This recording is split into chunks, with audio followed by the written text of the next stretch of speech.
Olá, estamos conosco em casa com o pastor. Quero ler João capítulo 5, versículos de 1 a 11, que diz assim: Algum tempo depois, Jesus subiu a Jerusalém para uma festa dos judeus.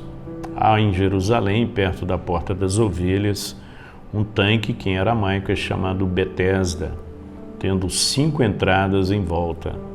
Ali costumava ficar grande número de pessoas doentes, inválidas, cegos, mancos e paralíticos. Eles esperavam o movimento nas águas e de vez em quando descia um anjo do Senhor e agitava as águas. O primeiro que entrasse no tanque, depois de agitadas as águas, era curado de qualquer doença que tivesse. Um dos que estavam ali era paralítico, fazia 38 anos. Quando o viu deitado e soube que ele vivia naquele estado durante tanto tempo, Jesus lhe perguntou: Você quer ser curado? Disse o paralítico: Senhor, eu não tenho ninguém que me ajude a entrar no tanque quando a água é agitada. Enquanto estou tentando entrar, outro chega antes de mim. Então Jesus lhe disse: Levante-se, pegue a sua maca e anda. E imediatamente o homem ficou curado, pegou a sua maca e começou a andar. Talvez um dos textos da Bíblia que mais fala de esperança é esse texto de João capítulo 5, porque é a história de um homem paralítico que jogava tudo numa única chance. Havia uma prática, a gente não sabe explicar teologicamente como isso se dava, mas o anjo descia, agitava a água e naquela multidão de pessoas ali enfermas, coxos e paralíticos, o primeiro e único, que entrasse na água, ele era curado, e aí só depois, num outro tempo, talvez uma vez por ano, as pessoas estariam lá novamente, mas uma pessoa apenas tendo a chance de ser curada. Eu chamo isso de ação silvestre da esperança.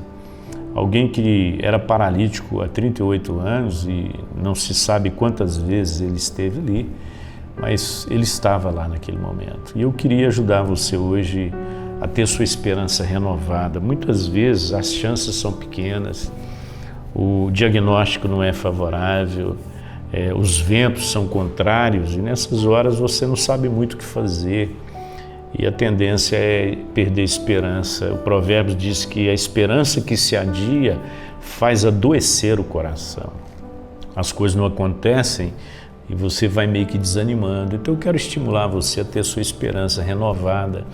Para que isso aconteça, você precisa fazer 3 coisas. Você precisa aprender a viver entre o natural e o sobrenatural.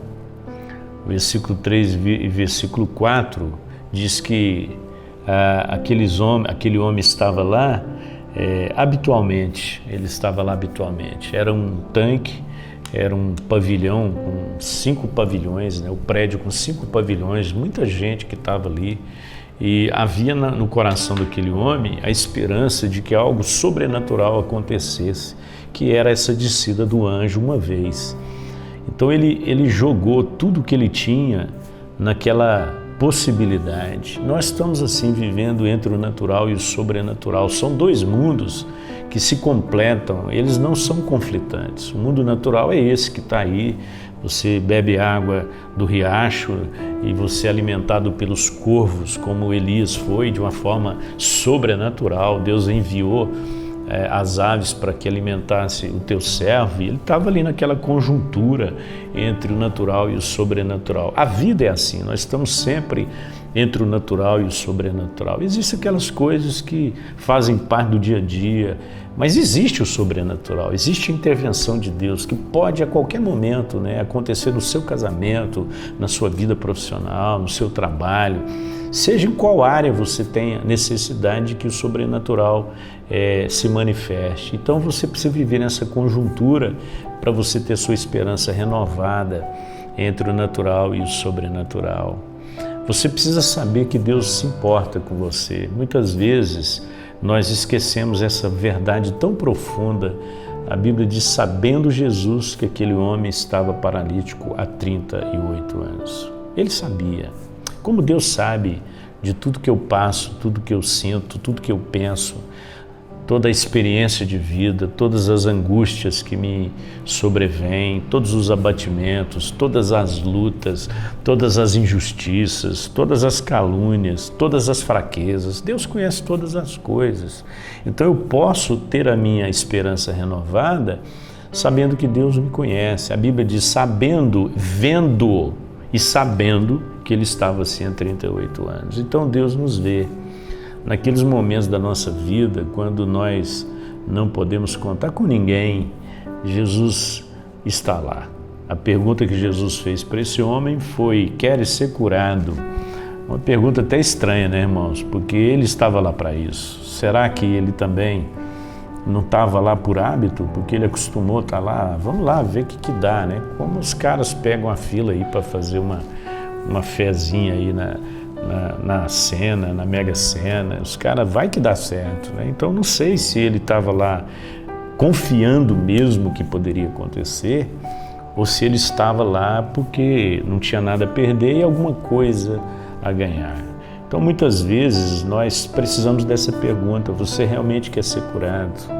A cura daquele homem implicava em mudança de vida, né? Tanto é que Jesus, quando faz a pergunta, ele diz, eu não tenho ninguém que me coloca no tanque. Eu acho interessante porque não foi essa pergunta que Jesus fez. A pergunta foi se ele queria ser curado. E ele imediatamente justifica que o fato dele não ser curado não é porque ele não queria, é porque não conseguia chegar no tanque primeiro. Aí Jesus diz, então levanta, toma o teu leito e anda. Como que eu falo para um paralítico levantar? Então, a Bíblia diz que ele se viu curado. Então, antes de ser curado, ele se viu curado. Ele levantou, imediatamente ele tomou o seu leito e andou. Então, é muito importante a gente saber que Deus se importa conosco. Eu quero deixar esse devocional com você, em casa com o pastor, para você refletir sobre isso. E o terceiro ponto é você ter uma perspectiva do novo. E agora? Talvez na cabeça daquele homem, ele estaria condenado para o resto da vida a mendigar, a viver dos favores dos outros, mas de repente Jesus abriu a possibilidade, as portas para algo novo na vida dele. Então você precisa estar sempre esperando por alguma coisa nova. A qualquer momento algo novo pode acontecer e pode mudar a sua vida, os rumos da sua vida. Eu fico aqui me lembrando da minha conversão, a mudança radical que houve na minha conversão. Eu tinha um curso natural da minha vida, jamais imaginava que aquilo seria transformado e de repente o Evangelho veio, transformou minha vida, abriu meus olhos e eu vi novo céu e nova terra, eu vi novas coisas, tudo se fez novo. Então que você de fato abra o seu coração e tenha uma perspectiva de coisas novas que Deus tem para você. Senhor, muito obrigado, porque nós olhamos para a história desse homem e entendemos que podemos renovar a nossa esperança, vivendo entre o natural e o sobrenatural, sabendo que o Senhor nos vê, que o Senhor se interessa por nós e tendo uma nova perspectiva de coisas novas, Senhor. Abençoa meu irmão, minha irmã, abençoa sua casa. Eu oro em nome do Senhor Jesus. Amém. Amém.